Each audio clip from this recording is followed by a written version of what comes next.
बिस्मिल्लाहिर्रहमानिर्रहीम। तमाम देखने वालों को प्रोफेसर इकबाल हैदर भट्टी का सलाम।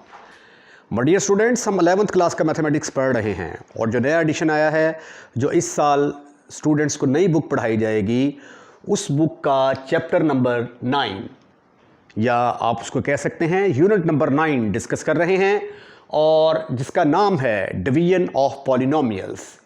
आज हम उसकी एक्सरसाइज 9.2 डिस्कस करेंगे, लेकिन उससे पहले कुछ थ्योरेटिकल पोर्शन है, थ्योरेटिकल चीज़ें हैं, डेफिनेशंस हैं जिनके बारे में जानना बड़ा ज़रूरी है। तो आइए पहले उनको डिस्कस करते हैं। रिग्रेशन एनालिसिस क्या होता है? रिग्रेशन एनालिसिस जो है, it is a statistical method. Stat में ये मेथड यूज़ होता है to model the relation between dependent variable and one or more independent variable. अब डिपेंडेंट वेरिएबल क्या होता है और इंडिपेंडेंट वेरिएबल क्या होता है? मसलन ये देखें, जब आप ये कहते हैं कि y is a function of x, यानी y बराबर है x वाली रकमों के, जब आप x की जगह पे 1 पुट करते हैं तो y किसके बराबर आ जाता है? 1 का स्क्वायर 1 के बराबर आ जाएगा। जब आप x की जगह पे 2 पुट करेंगे तो y 4 के बराबर आ जाएगा। जब आप x की जगह पे 3 पुट करेंगे तो y 9 के बराबर आ जाएगा, एंड सो ऑन। यहां पे आपने देखा कि जैसे ही आप x को चेंज करते हैं y चेंज हो जाता है, ठीक है? तो y को चेंज होने के लिए x पर डिपेंड करना पड़ता है, तो इसलिए x जो है इसको हम कहते हैं इंडिपेंडेंट वेरिएबल। इंडिपेंडेंट वेरिएबल, इसको चेंज होने के लिए किसी पे डिपेंड नहीं करना पड़ता, लेकिन y को चेंज होने के लिए x पर डिपेंड करना पड़ता है, तो इसलिए y को हम कहेंगे डिपेंडेंट वेरिएबल। डिपेंडेंट वेरिएबल्स, ठीक है? अब जिस तरह टीचर जो है वो क्लास में आएगा तो क्लास होगी, अगर टीचर क्लास में नहीं आएगा तो क्लास नहीं होगी। तो इसका मतलब है कि स्टूडेंट डिपेंड कर रहे हैं टीचर के ऊपर कि टीचर आएगा तो क्लास होगी, ठीक है? इसमें टीचर इंडिपेंडेंट है और स्टूडेंट इंडिपेंडेंट है। पेरेंट्स आपको खर्चा देंगे, पॉकेट मनी देंगे तो आपका खर्चा चलेगा, ठीक है? अगर वो नहीं देंगे तो आपका खर्चा नहीं चलेगा। तो इसका मतलब है कि पेरेंट्स इंडिपेंडेंट हैं और आप पेरेंट्स के ऊपर डिपेंड करते हैं। ये डिपेंडेंट और इंडिपेंडेंट का कंसेप्ट था। यहाँ पे अब इसको ज़रा दोबारा देखें। It is a statistical method use to model a relationship. Relationship होता है, यानी जिस तरह यहाँ पे y एक तरफ है, x एक तरफ है, यहाँ पे क्या होगा? बिटवीन ए डिपेंडेंट वेरिएबल। इसमें डिपेंडेंट वेरिएबल एक तरफ होगा और इंडिपेंडेंट वेरिएबल एक से ज़्यादा भी हो सकते हैं, ठीक है? मसलन जब आप कहते हैं जी z is equal to function of x and y, ठीक है? यहां पे z जो है ये डिपेंडेंट वेरिएबल है, x और y इंडिपेंडेंट है यहां पे, ठीक है? तो अगर ऐसी रिलेशनशिप जिसमें एक तरफ इंडिपेंडेंट वेरिएबल हो और दूसरी तरफ इंडिपेंडेंट वेरिएबल एक या एक से ज्यादा हो, तो उसको हम क्या कहते हैं कि ये रिग्रेशन एनालिसिस है। इस तरह की जो रिलेशनशिप होती है। अब पॉलिनोमियल रिग्रेशन क्या होगी? पॉलिनोमियल रिग्रेशन में जो है वो हमें सिर्फ एक ही चीज का फंक्शन लेना पड़ेगा। It is the type of regression analysis. ये रिग्रेशन एनालिसिस की ही एक टाइप है, where the relationship between independent and dependent variable is modelled. यानी इसका मतलब क्या होगा कि एक पॉलिनोमियल बनाएंगे आप, एक तरफ होगा px इज इक्वल टू कोई x वाली रकमें होंगी, a1x, a2x square, a3x cube, इस तरह की रकमें होंगी, ठीक है? और सो ऑन, इसकी डिग्री कहाँ तक हो सकती है? n तक हो सकती है। It is a type of regression analysis. ये रिग्रेशन एनालिसिस की खास टाइप है, where the relationship between independent and dependent variable is modelled as an degree polynomial, ठीक है? डिग्री पॉलिनोमियल बना दिया जाता है। पॉलिनोमियल क्या होता है ये आप इससे पहले डिस्कस कर चुके हैं। अब हम डिस्कस करते हैं डिजिटल सिग्नल प्रोसेसिंग क्या होती है। डिजिटल सिग्नल प्रोसेसिंग यानी प्रैक्टिकल लाइफ में इसका जो यूज़ है, इसको हम DSP, वैसे तो डिप्टी सुपरिटेंडेंट पुलिस होता है आम, लेकिन ये मैथमेटिक्स में ज़रा DSP से मुराद कुछ और ही है। D for digital, S for signal, digital signal processing. ठीक है, आइए ज़रा इस चीज़ को डिस्कस करते हैं कि डिजिटल सिग्नल प्रोसेसिंग क्या चीज़ होती है। इट इज़ यूज्ड, इसको हम कहाँ पे इस्तेमाल करते हैं? कंप्यूटर में और डिजिटल डिवाइस, कोई भी डिजिटल डिवाइस हो उसमें इस्तेमाल करते हैं इसको, या कंप्यूटर में इस्तेमाल करते हैं। क्या करने के लिए? टू एनालाइज चेंज और इम्प्रूव सिग्नल, यानी हम एनालाइज करते हैं कि आवाज़ अगर ठीक नहीं आ रही तो उसको इम्प्रूव कर दिया जाए, अगर किसी तस्वीर के सिग्नल सही नहीं आ रहे, क्लियर नहीं आ रही तो उसको इम्प्रूव कर दिया जाए, एक्सेट्रा वगैरह। It is used in computer और डिजिटल डिवाइसेस। कंप्यूटर में या डिजिटल डिवाइस में इस्तेमाल करेंगे टू एनालाइज, किस चीज़ को एनालाइज करने के लिए? चेंज और इम्प्रूव, उसमें तब्दीली लाने के लिए या इम्प्रूवमेंट लाने के लिए। Improve signals like sound, images और सेंसर डाटा एक्सेट्रा वगैरह वगैरह। In the context of DSP से मुराद क्या है? डिजिटल सिग्नल प्रोसेसिंग में we often deal with the system represented by transfer function. हम एक ट्रांसफर फंक्शन के साथ इसको डील करते हैं और उस ट्रांसफर फंक्शन को हम HZ के साथ डिनोट करते हैं, HZ। और ये एक्चुअली किसके बराबर होता है? ये रैशनल फंक्शन होता है। रैशनल होता है तो इसका मतलब है कि एक पॉलिनोमियल ऊपर होगा और एक पॉलिनोमियल नीचे होगा। पॉलिनोमियल, एक पॉलिनोमियल ऊपर और एक पॉलिनोमियल नीचे होगा। ठीक है, यानी ऊपर वाला जो पॉलिनोमियल है उसको हम BZ के साथ डिनोट कर देते हैं और जो नीचे वाला पॉलिनोमियल है उसको AZ के साथ डिनोट कर देते हैं। इसको कहते हैं numerator, numerator polynomial, numerator polynomial. और ये डिनोमिनेटर में है तो इसको हम कहेंगे डिनोमिनेटर पॉलिनोमियल, डिनोमिनेटर पॉलिनोमियल। और ये किस चीज के पॉलिनोमियल? पॉलिनोमियल इन Z होते हैं। ठीक है, पॉलिनोमियल इन Z। फंक्शन यहां से शुरू करते हैं दोबारा। In the context of DSP, we often deal the system represented by transfer function in the Z domain। ठीक है, यानी जिस तरह फंक्शन होता है x का, तो x की वैल्यूज को डोमेन कहते हैं, यहां पर z की वैल्यूज डोमेन को रिप्रेजेंट करेंगी, denoted by HZ। H is a function of Z। These transfer function are rational function. ये क्या होते हैं? रैशनल फंक्शन होते हैं, जिस तरह मैंने आपको बताया। रैशनल फंक्शन क्या होता है? एक पॉलिनोमियल ऊपर, एक पॉलिनोमियल नीचे। Our rational function mean they are the ratio of two polynomial in Z। ये दो पॉलिनोमियल इन Z की रेशियो के बराबर होगा। That is HZ is equal to BZ over AZ। Where BZ जो है ये किस चीज को रिप्रेजेंट करता है? न्यूमरेटर पॉलिनोमियल को। और ये क्या होता है? Related to the zero, related to the system zeros. यहां से हमें सिस्टम के जीरोज मिलते हैं।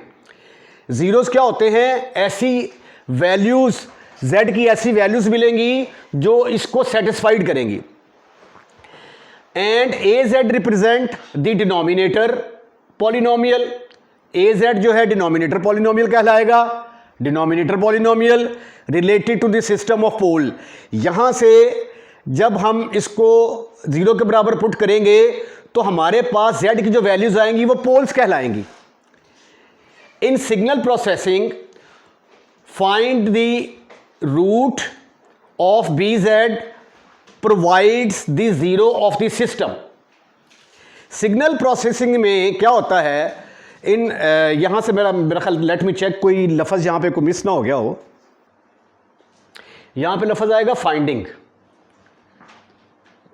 ठीक है, वो फिक्रा बन नहीं रहा था।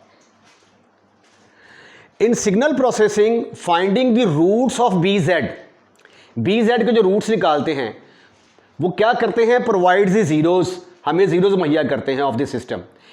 इफ़ बी जेड नॉट, यानी जेड नॉट पुट करने से जवाब 0 के बराबर आ जाता है, तो फिर जेड माइनस जेड नॉट उसका फैक्टर होगा। ठीक है ना। मसलन ये देखें, अगर हमारे पास ये कोई पॉलिनोमियल होता था P X is equal to for example फ़र्ज़ कर लिया कि ये है हमारे पास 5x + 3। ठीक है, तो जब इसको सॉल्व करते हैं तो x की वैल्यू आ जाती है -2 और -3। तो x -2 किसके बराबर आ गया? x + 2। और इसी तरह ये क्या आ जाएगा, अगर 3 को लेंगे तो x + 3 आ जाएगा। ठीक है, तो ये x + 2 क्या होगा, इसका फैक्टर होगा, और x + 3 भी इसका क्या होगा, फैक्टर होगा। तो इसी तरह z, क्योंकि ये फंक्शन है z का, तो z माइनस जेड नॉट क्या होगा, is a factor of B Z होगा।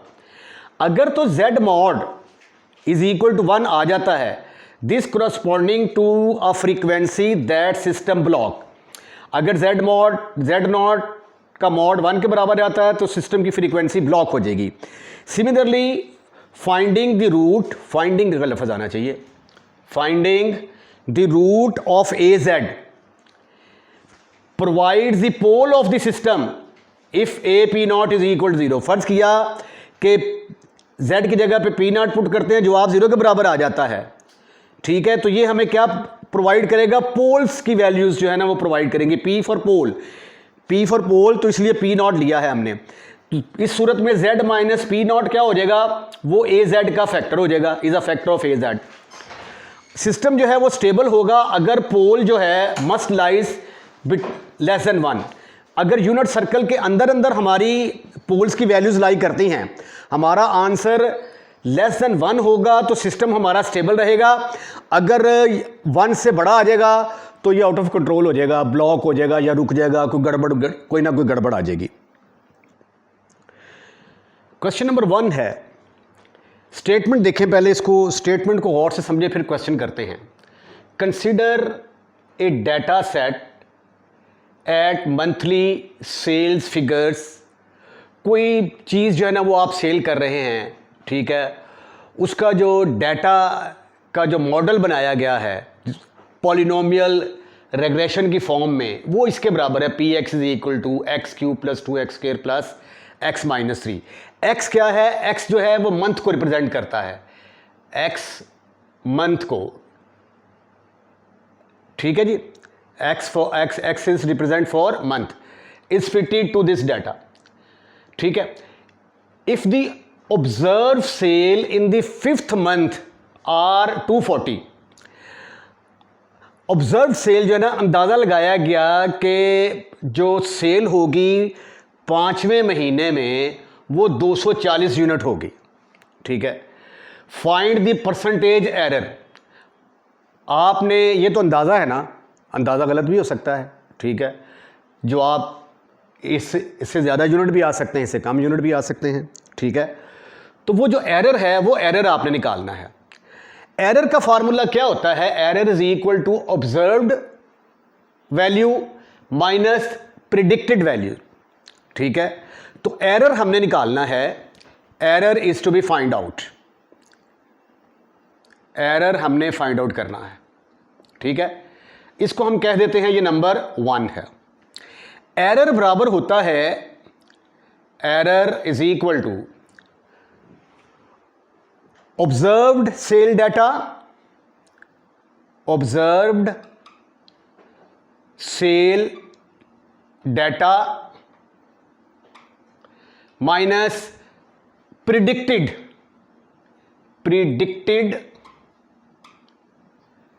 Sales data. ठीक है, अब ऑब्जर्व्ड सेल डाटा जो है वो गिवन है हमें 240 के बराबर। Observed sales data not date, data is equal to 240 unit, ये स्टेटमेंट में गिवन है हमें। ठीक है, अब हमने प्रिडिक्टेड सेल्स डाटा निकालना है। प्रिडिक्टेड जो है ना, ये क्या है, 5वें महीने में हम देखते हैं कि हमारी कितने यूनिट आंसर में आते हैं।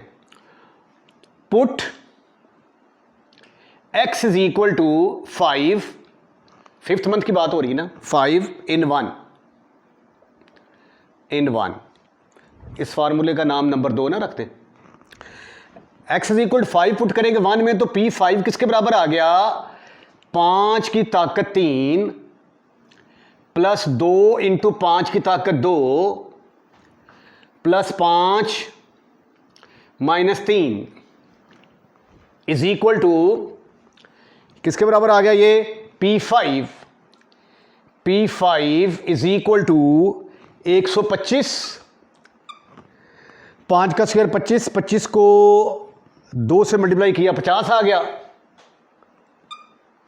50 जमा 5 माइनस 3 175 और 5 80 177 आ गए जी।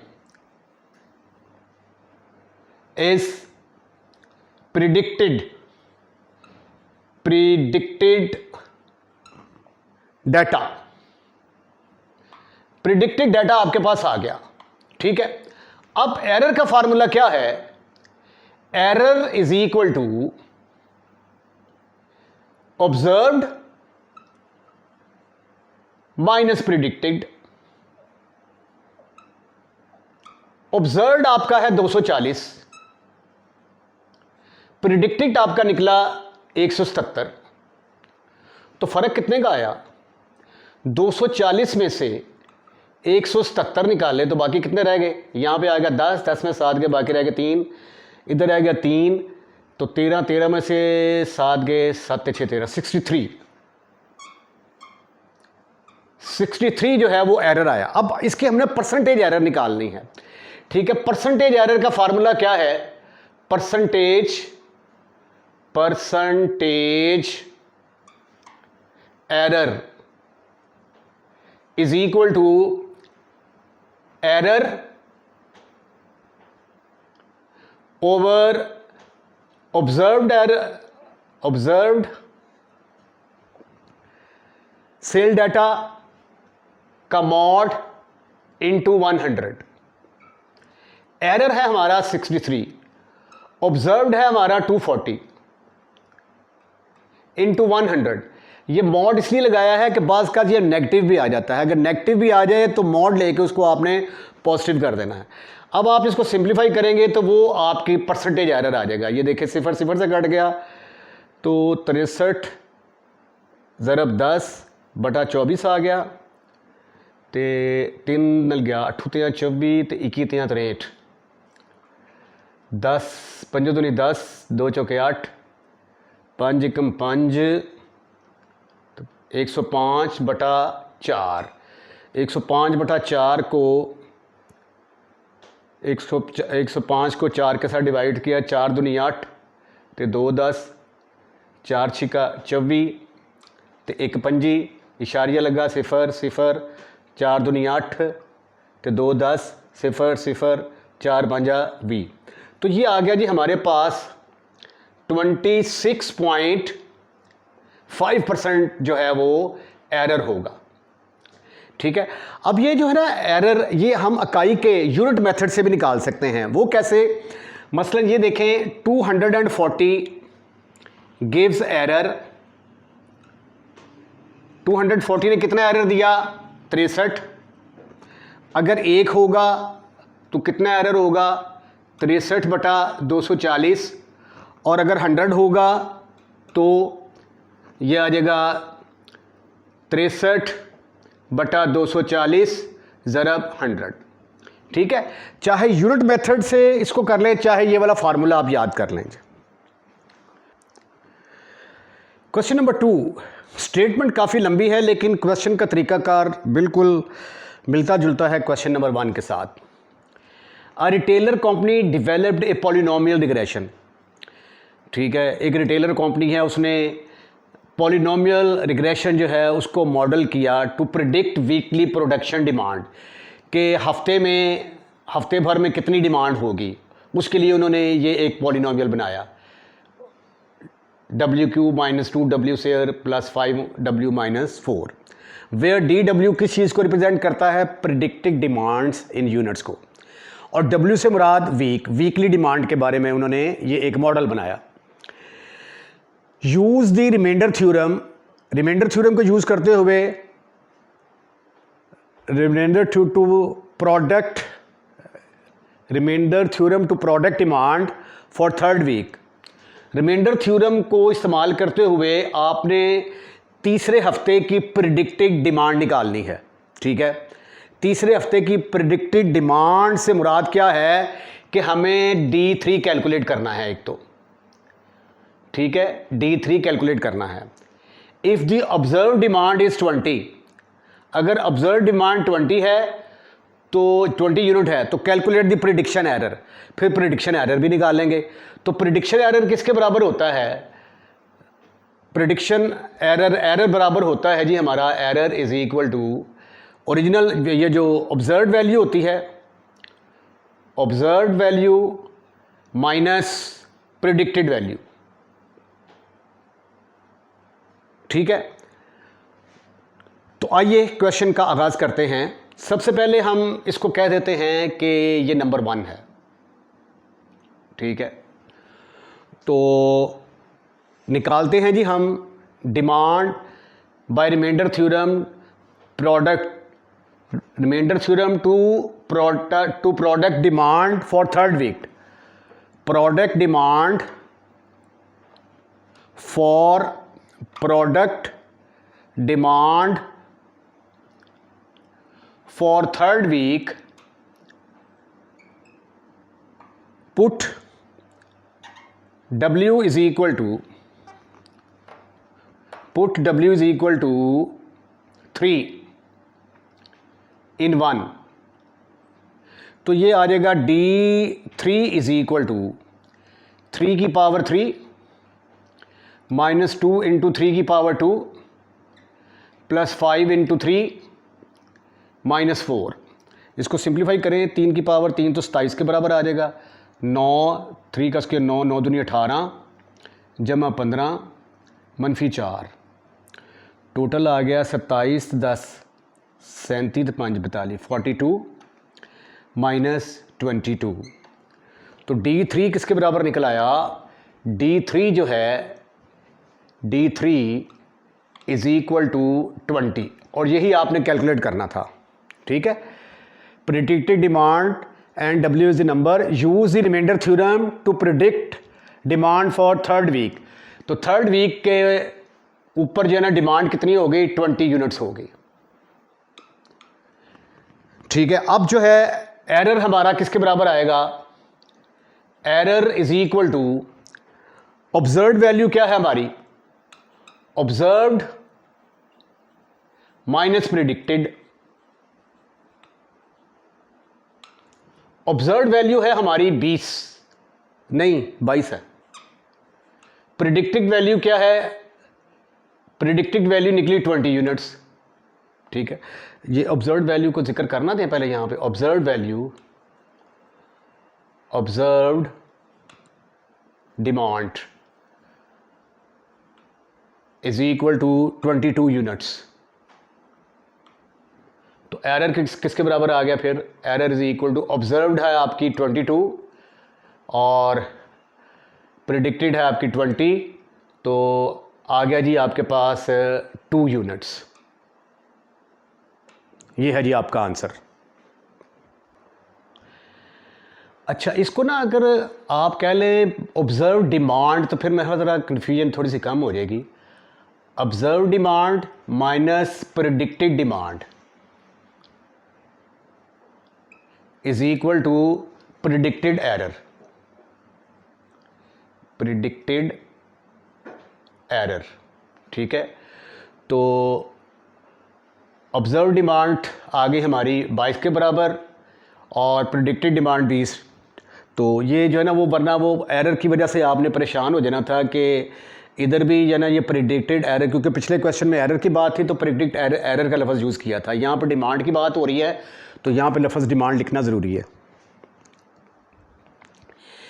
A digital signal processing system, वो जो हमने DSP डिस्कस किया था, ट्रांसफ़र फंक्शन हमने डिस्कस किया था, किसके बराबर होता है? HZ is equal to BZ over AZ। ये हमने डिफ़ाइन किया था एक्सरसाइज शुरू करने से पहले। इसको कहते हैं न्यूमरेटर पॉलिनोमियल, न्यूमरेटर पॉलिनोमियल, और इसको कहते हैं denominator polynomial, denominator polynomial.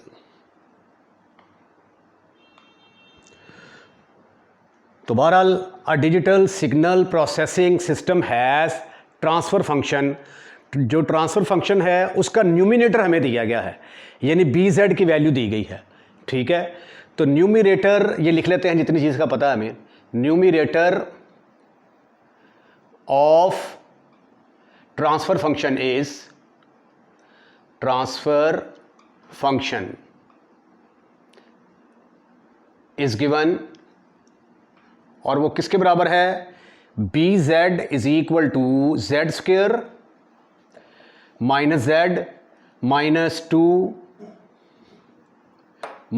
To, ठीक है। आगे फिर वो कहते हैं use the factor theorem, factor theorem को इस्तेमाल करते हुए find zeros of the system. Zeros of the system का मतलब क्या है कि Z की वो वैल्यू, Z की वैल्यूज़ निकालनी है हमने। अच्छा, अगर factor with the help of the factor theorem निकालना है तो फैक्टर थ्योरम में BZ किसके बराबर होना चाहिए, 0 के बराबर ही होगा ना। अगर ये इसको हम 0 के बराबर पुट करेंगे, condition for factor theorem, theorem is THEOREM, theorem is BZ should B 0।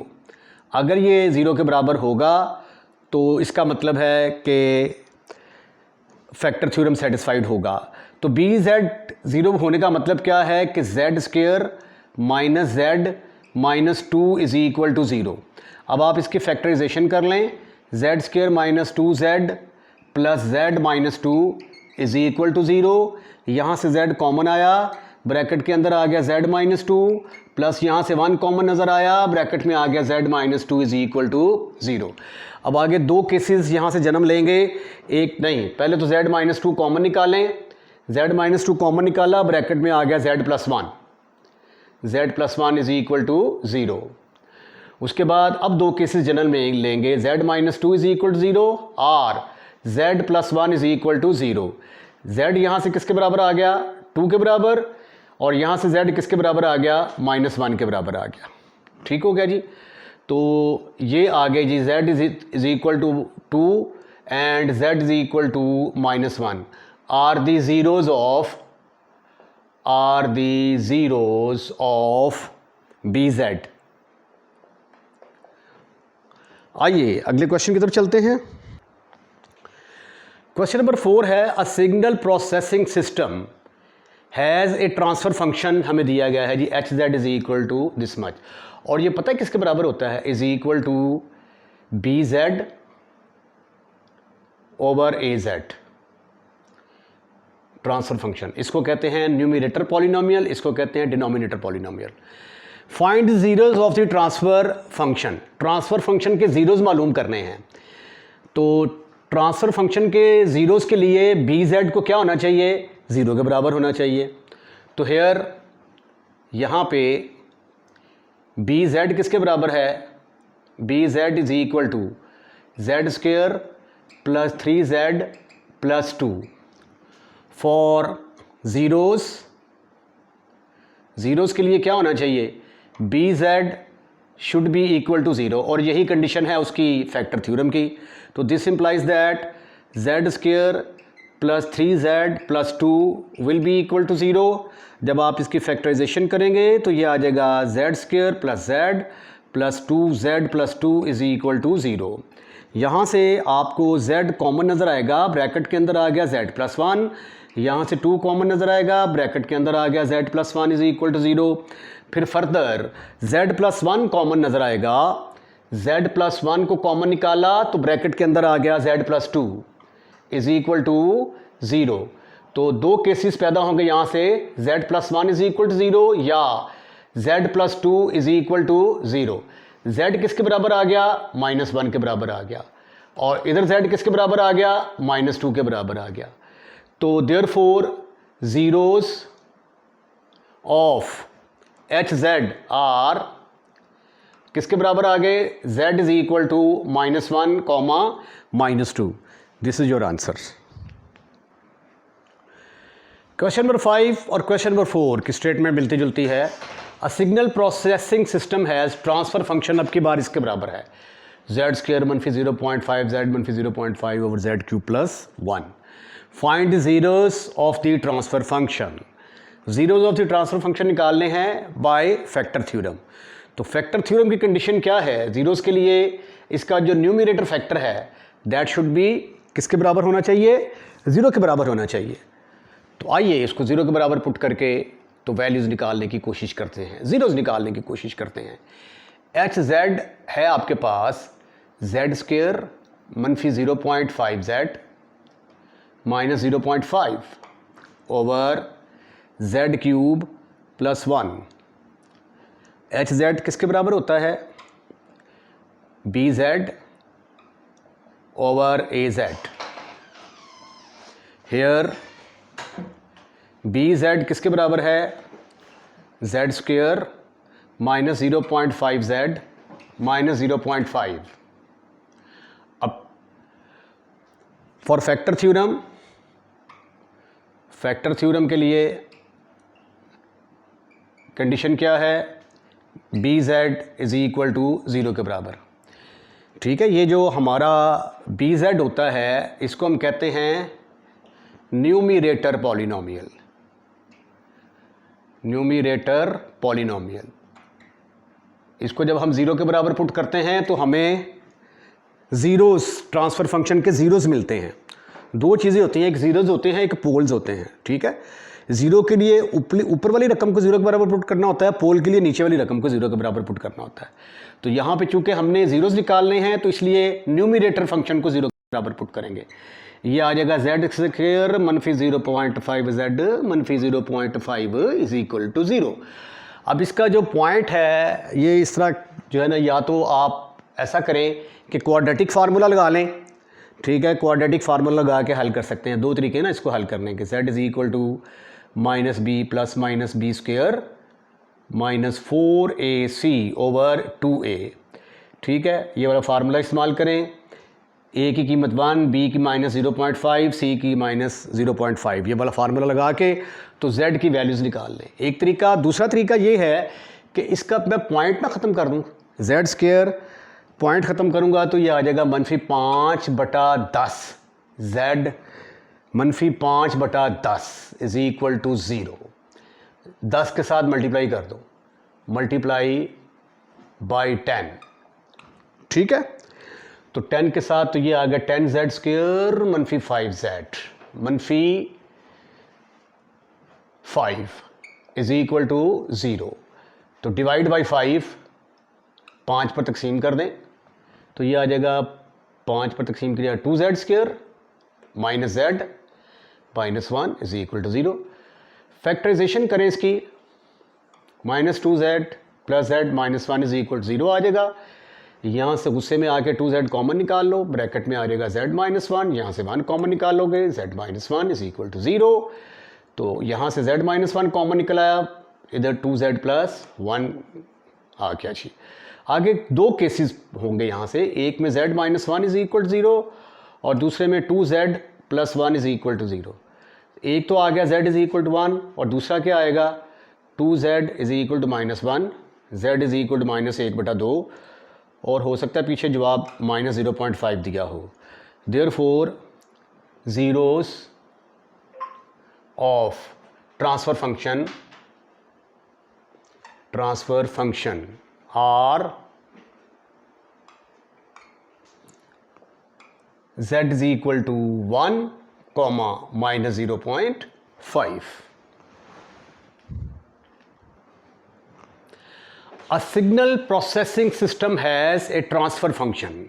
आप लोग जानते हैं कि ट्रांसफर फंक्शन hz के बराबर होता है, is equal to bz over az, जिसमें इसको कहते हैं न्यूमरेटर पॉलिनोमियल और इसको कहते हैं denominator polynomial.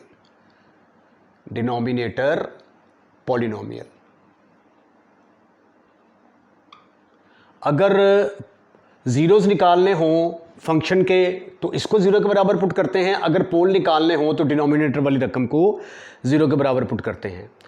A signal processing system has a transfer function with denominator, यानी डिनोमिनेटर फंक्शन आपको दिया हुआ है, इसके बराबर है। Use factor theorem, factor theorem का इस्तेमाल करते हुए find the pole of the systems, system के पोल्स क्या होंगे वो निकालने हैं आपने। And determine system is stable, और फिर आपने बताना है कि क्या सिस्टम स्टेबल है या नहीं। सिस्टम स्टेबल होता है अगर आपका जो पोल है ना, पोल की वैल्यू ज़ाहिर है कि वो फंक्शन ऑफ z है, तो z की कोई ना कोई वैल्यू आएगी, तो z का मॉड जो है that should be less than 1। अगर यूनिट सर्कल के अंदर अंदर आती होगी वैल्यू तो फंक्शन स्टेबल होगा। अगर z नॉट यानी जो आपकी z की वैल्यूज़ आती हैं अगर वो 1 से बड़ी आ गई तो फिर वो जो है ना सिस्टम स्टेबल नहीं होगा, नॉन स्टेबल हो जाएगा।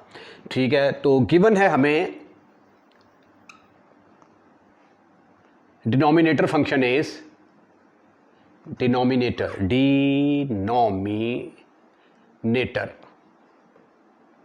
फंक्शन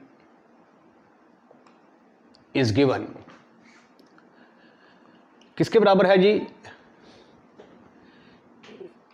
बराबर है A Z is equal to Z square minus 0.3 Z 0.4। ठीक है, अच्छा अब हमने फैक्टर थ्योरम के लिए, फैक्टर थ्योरम की कंडीशन क्या है कि A Z should be equal to 0। For factor theorem A Z should be equal to 0 के बराबर होना चाहिए। तो दिस इम्प्लाइज दैट फिर Z square minus 0.3 Z minus 0.4 0 के बराबर आ जाएगा। अब इसका अपनी सहूलत के लिए या तो यहाँ पे क्वाड्रेटिक फार्मूला लगा के कैलकुलेटर से कैलकुलेशन कर लें, या फिर आप ऐसा करें कि इसका पॉइंट ख़त्म कर दें, 4/10 is equal to 0।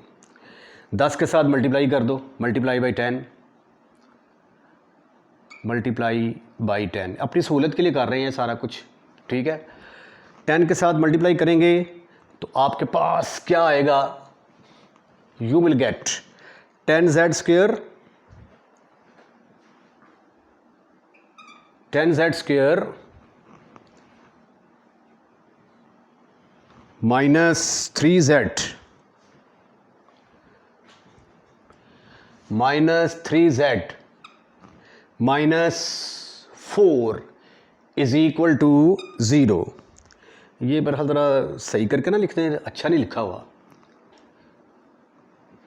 Minus 3/10 z minus 4/10, ठीक हो गया जी। 10 के साथ मल्टीप्लाई किया तो ये आ गया 40, इसको इससे मल्टीप्लाई किया तो आ गया 40। अब 40 के फैक्टर बनाने हैं आपने, 40 के ऐसे फैक्टर बनाने हैं कि 10z स्क्वेयर मनफी 3z कि उनको ऐड किया जाए तो -4 आए, मल्टीप्लाई करें तो आंसर -40 आए। 8 5 40, 10z square minus 8z plus 5z minus 4 is equal to 0। 8 में से 5 के बाकी रह गए 3z। यहाँ से 2 कॉमन आएगा और साथ साथ z भी कॉमन आएगा। ब्रैकेट में आ गया 5z माइनस 4, यहाँ से 1 common, 5z minus 4 is equal to 0। अब 5z माइनस 4 दोनों में से कॉमन है, 5z माइनस 4 कॉमन, ब्रैकेट के अंदर आ गया 2z plus 1 is equal to 0। अब दो टर्म्स मल्टीप्लाई हो रही है, जवाब 0 के बराबर आ रहा है, तो 5z माइनस 4 0 के बराबर होगा या 2z plus 1 is equal to 0।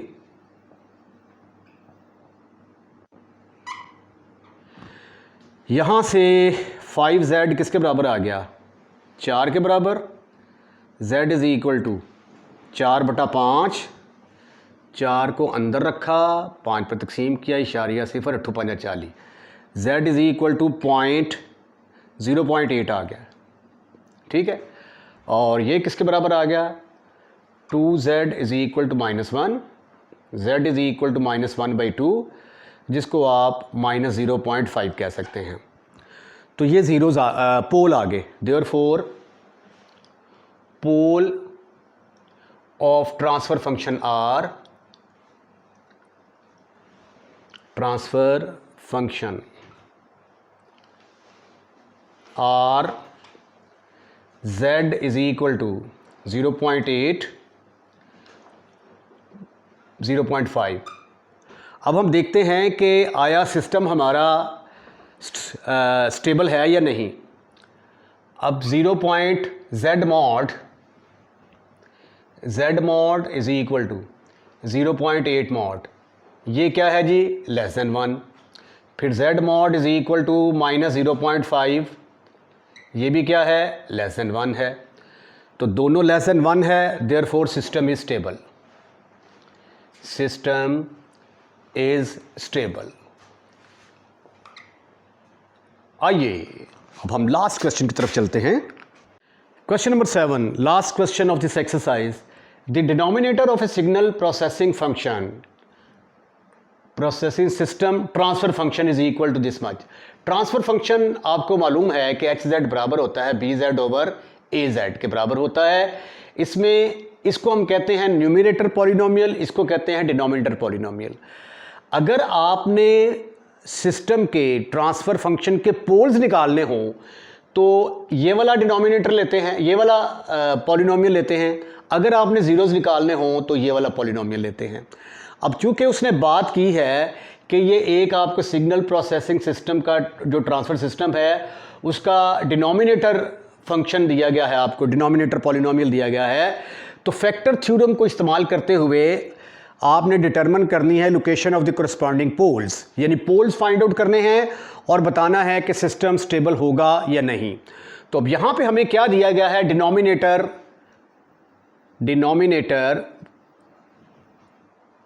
Polynomial दिया गया है, डिनोमिनेटर पॉलिनोमियल इज किसके बराबर आया जी, az is equal to z² plus 1.2z plus 0.35। ठीक है जी। अब हमने पोल्स निकालने हैं तो फॉर फैक्टर थ्योरम az को 0 के बराबर होना चाहिए, तो फिर ही जो है ना इसके फैक्टर बनेंगे और दोनों एक दूसरे को डिवाइड करेंगे, अदरवाइज डिवाइड नहीं कर सकते। ठीक हो गया, ये आ गया z² plus 1 for factor theorem az should be equal to 0, तो z² प्लस 1.2z प्लस 0.35। अब आगे आपके पास चॉइस है कि यहाँ पे क्वाड्रेटिक फार्मूला लगाओ या इसको आप पॉइंट ख़त्म कर दें। आप 12/10 आ गया, ये पॉइंट ख़त्म करेंगे तो 1 2 हैं डेसिमल के बाद, तो 35/100 आ जाएगा इज़ इक्वल टू 0। तो अब जो है इसके फैक्टर बनने आसान हो जाएंगे और इसको सॉल्व करना आसान हो जाएगा। ठीक है, अगर आप इस तरह नहीं करना चाहते तो डायरेक्ट यहाँ पे क्वाड्रेटिक फार्मूला लगाएं, z is equal to -b plus -b² -4ac over 2a, a की वैल्यू 1, b की 1.2, c की 0.35। राइट। लो जी, इसको ज़रा सिंप्लीफाई करें तो ये तो 2 के टेबल से जा रहा है, z² प्लस 6/5 z प्लस ये 5 के टेबल के साथ जाएगा, 7 5 35, तो 20 5 100 इज इक्वल टू 0। अब आप 20 के साथ मल्टीप्लाई कर दें, मल्टीप्लाई बाई 20, मल्टीप्लाई बाई 20, 20 के साथ ज़रब दोगे तो ये आ जाएगा 20z² plus 6/5 into 20 z plus 7 is equal to 0। 20z², 5 कम 5 5 चौका 20, 4 आ गया, 4 6 का 24, जमा 7 इज इक्वल टू 0। अब 20 को 7 से जब दिया तो जवाब आ गया 140। 140 के दो ऐसे फैक्टर बनाने हैं कि उनको ऐड करें 24 आए, मल्टीप्लाई करें तो 140, तो 14 दाया 140, बने बनाए फैक्टर मिल गए आपको। 20z² plus 10z plus 14z plus z is equal to 0। यहाँ से 10z कॉमन आएगा, ब्रैकेट के अंदर आ गया 10z प्लस 1, यहाँ से z ये 7 आना था यहाँ पे, सॉरी यहाँ पे 7 आना था और यहाँ पे भी 7 आना था, ठीक हो गया।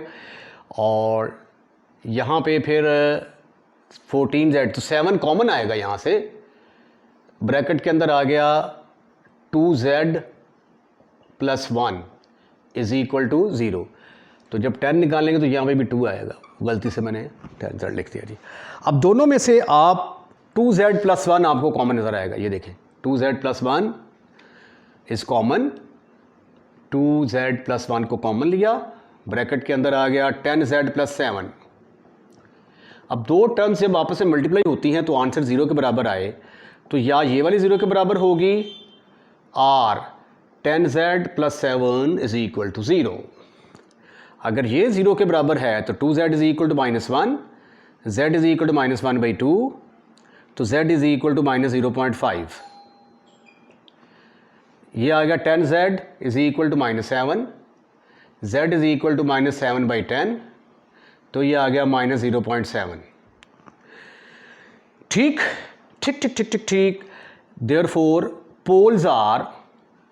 Poles of transfer functions are, transfer function के पोल किसके बराबर आ गए, z इज इक्वल टू -0.5, दोनों माइनस आ रहे हैं, -0.7। अच्छा, z mod is equal to -0.5 mod 0.5 mod is less than 1, और इसी तरह z mod is equal to -0.7 is less than 1, दोनों लेस देन 1 हैं, तो z मॉड लेस देन 1, तो सिस्टम क्या होगा, स्टेबल होगा। Therefore system is stable. इसके साथ ही ये वाली एक्सरसाइज ख़त्म, फिनिश, खल्लास, और 9th चैप्टर भी बिल्कुल यहाँ पे कंप्लीट होता है। उम्मीद है कि वीडियो आपको पसंद आई होगी। अगर आपको पसंद आई है तो इसको लाइक करें, लाइक करने के बाद दोस्तों में शेयर करना मत भूलिएगा। और अगर आप हमारे चैनल को सब्सक्राइब कर चुके हैं तो थैंक यू वेरी मच। अगर आपने अभी तक हमारे चैनल को सब्सक्राइब नहीं किया तो बराए मेहरबानी पहली फुर्सत में हमारे चैनल को सब्सक्राइब करें। अपना ख्याल रखिएगा, अगली वीडियो का इंतजार कीजिएगा। अल्लाह हाफ़िज़।